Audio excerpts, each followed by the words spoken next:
Ruth and Boaz. When love shows up where you least expect it.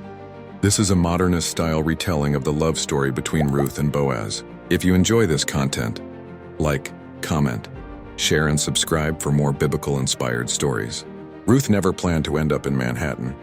The city was loud, unkind, and far from the small town of Sechelt, British Columbia, where she once called home.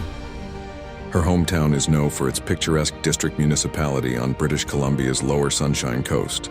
It has a relaxed seaside atmosphere, abundant outdoor recreations, and rich First Nations history. She had followed her late husband to Manhattan 2 years ago, only to be left with grief and bills she couldn't pay. Yet she stayed, clinging to her mother-in-law, Naomi, the only family she had left. Every morning, Ruth woke before dawn, tying her worn sneakers and heading out to hustle scraps of work. She cleaned diners after hours, picked up leftover produce at the markets, even volunteered at shelters, hoping someone would notice her effort. She was overlooked more often than thanked. One evening, as she stooped behind a cafe to gather bruised fruit the workers had tossed, a man noticed her. His name was Bo, a small business owner known for running a chain of corner stores in Manhattan and Queens, New York.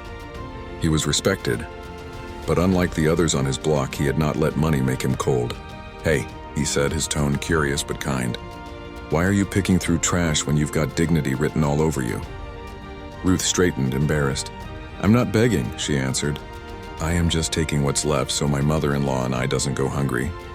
Bo watched her for a moment and saw something most people overlooked. Strength wrapped in humility. Resilience disguised as need. The next morning, Ruth showed up at the market again. This time, one of the cafe staff quietly handed her bags of fresh bread and fruit. The evening Bo saw her, he walked into the back of his cafe, the smell of coffee and bleach still heavy from the morning rush. His staff was tossing bruised apples and half loaves into a black bag, ready for the dumpster. "Hold up," Bo said, his voice cutting through the chatter. Everyone froze. When Bo spoke, you listened. "You see that woman outside? The one with the tired eyes but her back still straight?" He pointed through the back door where Ruth bent to gather what little she could. "That's not trash she's picking through. That's her dignity she's fighting for." A busboy shrugged. "She comes around a lot. Most folks nothing," Bo snapped, though not unkindly. "From now on, when she shows up, you don't give her scraps. You hand her the good stuff. Bread fresh off the rack, fruit that hasn't rotted. Whatever's left clean at the end of the day, you bag it and you put it in her hands." The room went quiet. Bo's gaze swept over them, steady and sharp.